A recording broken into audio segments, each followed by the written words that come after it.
10 minutes remaining. So, you're bad at Helldivers. How unfortunate. Lucky for you, Dad's here to show you how to get good. I've got 3 different categories that are going to help you stay alive while you fight the enemies of democracy. First things first, let's cover movement. Staying in motion equals staying alive. Moving around is going to make it a lot harder for things to hit you. It's going to make it harder for the hunters to pounce on you. It's going to make it harder for chargers to randomly,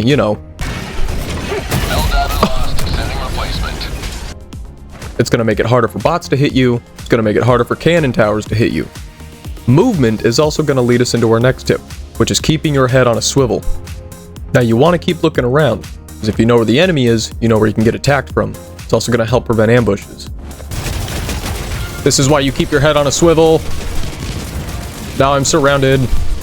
The next tip in this category is going to be finding cover. I cannot stress this enough. If you are a bot diver, find cover. Cover? I barely know her. Well, you do now. This one little wall is all it takes and the bots just can't figure it out. Neither can the Thief, but that's okay, they're doing the best they can. Now, it won't always stop you from getting ragdolled like me after my dad had a bad day at work, but it will stop you from taking damage. Tired of getting folded like an omelet by cannon towers? Probably find some cover. Last but not least in our movement category, we're going to be discussing dodging. Yes, it is possible to dodge. Dodging in this game is so incredibly easy, even your potato brain vestigial twin could do it. See, if the bugs aren't spitting, they're slashing. See, what I'm going to do here is remain on the outside of every slash's hitbox. I'll even break it down for you with this one. See, this attack is going to be coming this way. So, I can either move to the right or the inside of the attack, but seeing as there's a car blocking me, I'm going to the left or the outside of the attack. Bug lunges past my hitbox and I can run through just fine. Impalers only attack the position you were in when they first pop up, so as long as you stay moving, they shouldn't be able to hit you. Which, if you can't dodge an impaler, maybe you should just put the game down. Chargers are the second easiest enemy to dodge. As long as you keep your head on that swivel we talked about, you can just step outside of their turn radius, and they become a lot less scary. Shriekers can be dodged by simply taking a step back, or taking a shit. Now that you know how to move around, I can teach you how to kill without getting killed. First things first, thermite everything.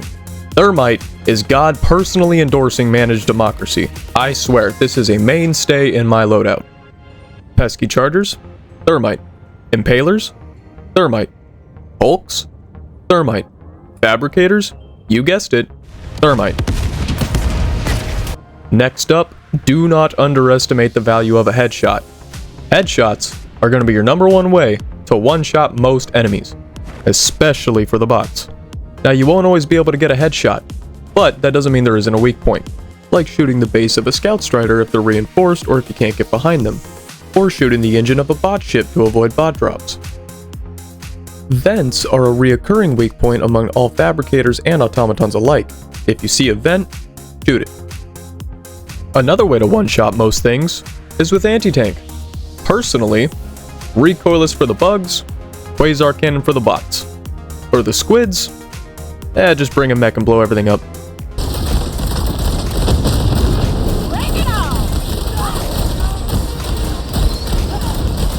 Bile Titan trying to give you the Hawktua, recoilless to the face. Charger desperately trying to redeem himself, recoilless to the face.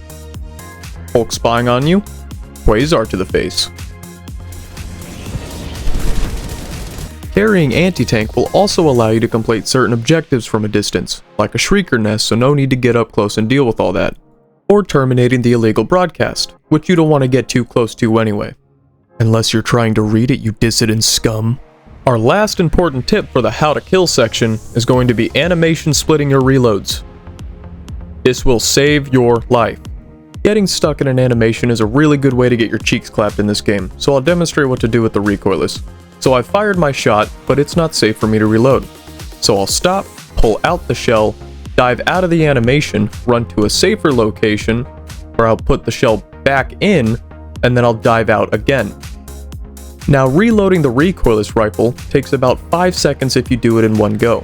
However, with animation splitting, you are able to separate this into two 2-second segments, keeping you moving while also shaving off an additional second.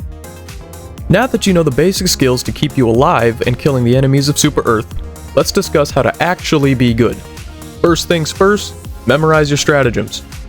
Now if you want, if you're on keyboard, you can rebind it to your arrow keys. Personally, I don't do that, because I can do this. No cheats, no stratagem pad, just raw dog WASD. Damn. Calling in reinforcements!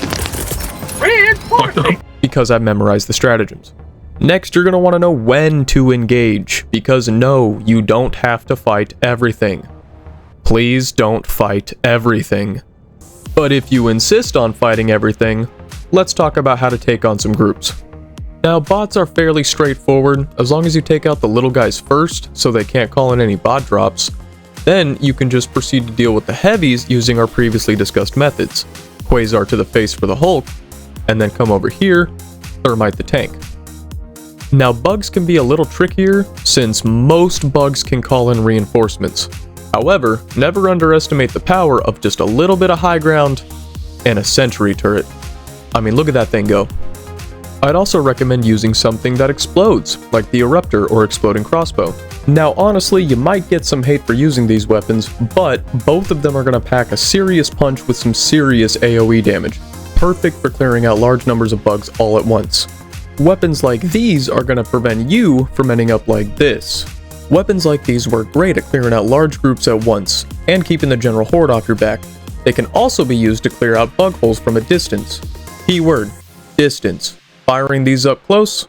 Not a good idea. You will blow yourself up, you will blow your friends up, hence why I said you might get some hate.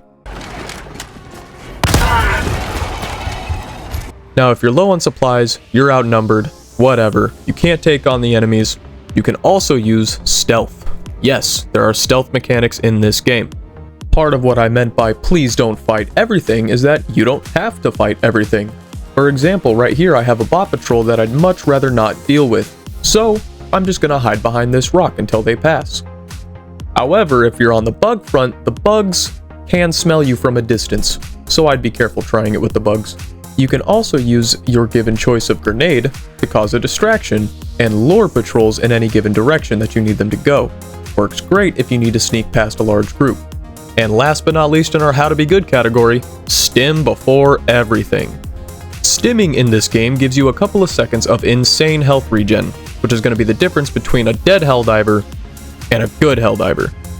Timing your stims correctly will not only keep you safe from the enemies of Super Earth, but also your friends.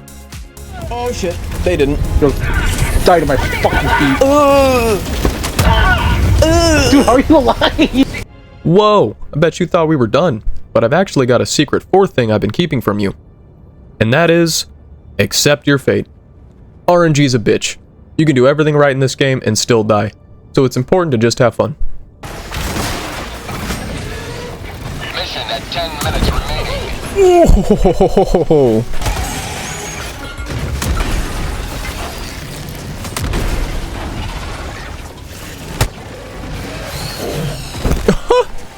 Remember, the more you rage, the more you die.